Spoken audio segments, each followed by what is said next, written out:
Canto 16.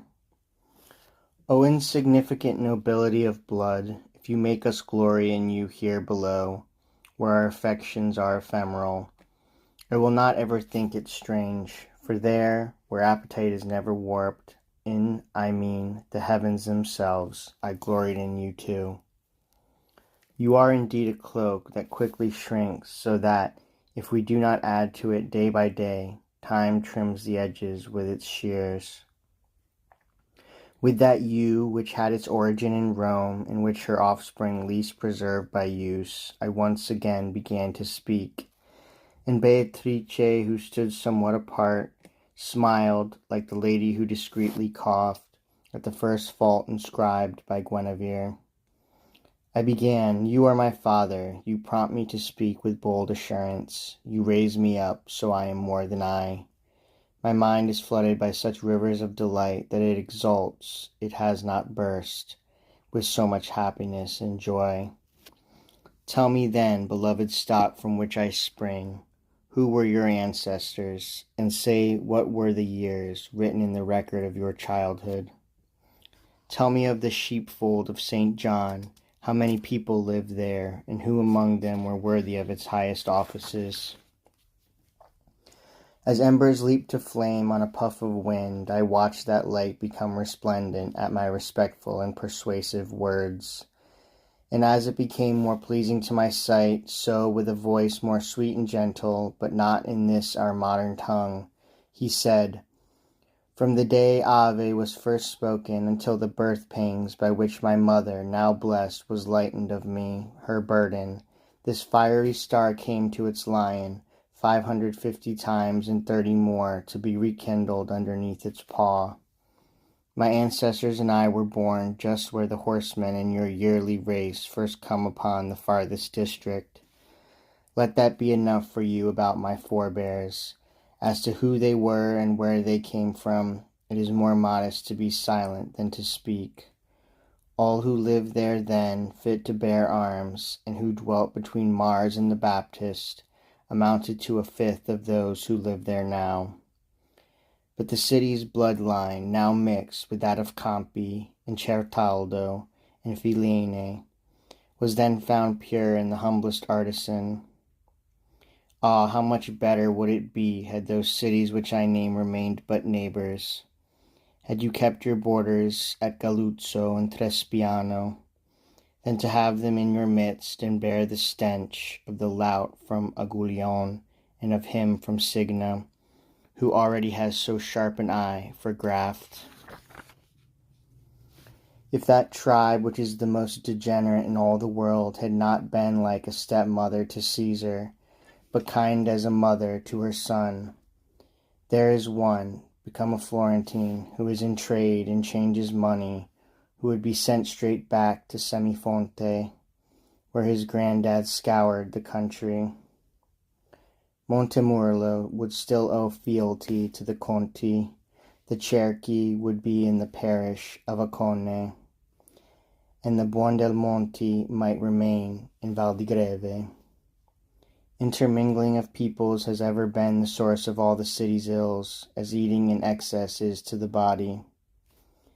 A blind bull is more prone to fall than a blind lamb, and frequently a single sword cuts deeper and more sharp than 5.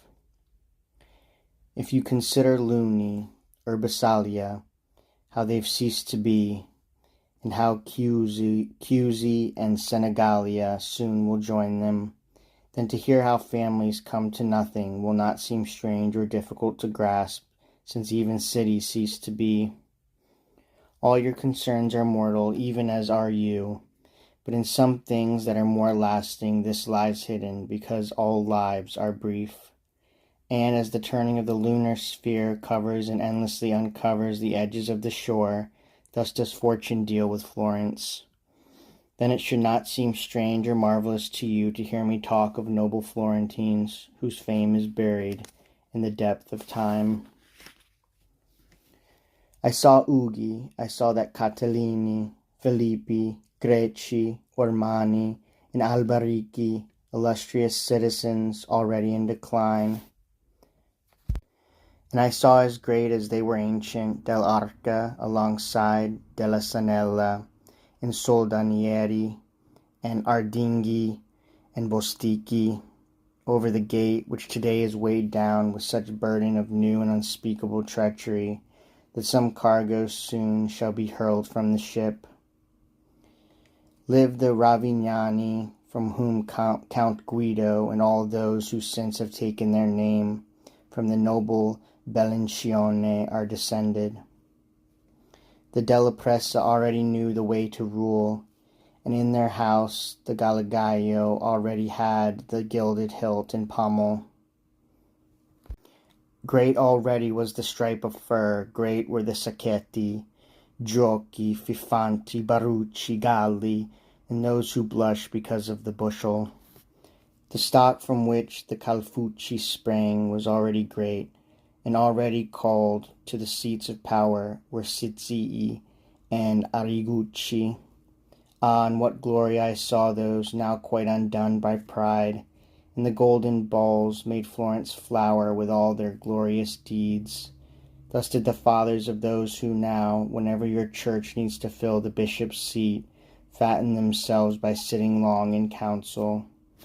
The proud and insolent race, playing the dragon at the back of him who flees, but mild as a lamb to him who shows his teeth, or else his purse, was already on the rise, but of mean stock, so that it gave no joy to Ubertin Donato when his father-in-law made him their kinsman. The Caponsacchi had already made their way from Fiesole to the marketplace, and both Guida and Infangato were already citizens of note. I will tell a thing incredible but true. The old city walls were entered through a gate that took its name from the Della Pera. Everyone bearing the noble coat of arms of the great baron, whose name and praise are celebrated at the feast of Thomas, had from him their knighthood and their privilege, although he that decks it with a golden fringe today takes the side of the common folk. Gualterotti and Importuni were already there, and the Borgio would even now be more at peace had they been left hungry for new neighbors. The house that is the wellspring of your tears, whose just disdain brought death among you and put an end to your light-hearted life, was honored then, both it and its allies. O Buon del Monte, how ill-fated that you fled those nuptials at another's urging. Many would be happy who now grieve if God had let the river Ema take you the first time that you came into our town. But it was destined that, to the shattered stone that guards the bridge, Florence should offer a sacrificial victim in her final days of peace. With these noble families, and with others still, I saw Florence in such tranquillity that there was nothing that might cause her grief. With these noble families I saw her people so glorious and just that the lily had not yet been reversed upon the lance, nor by dissension changed to red.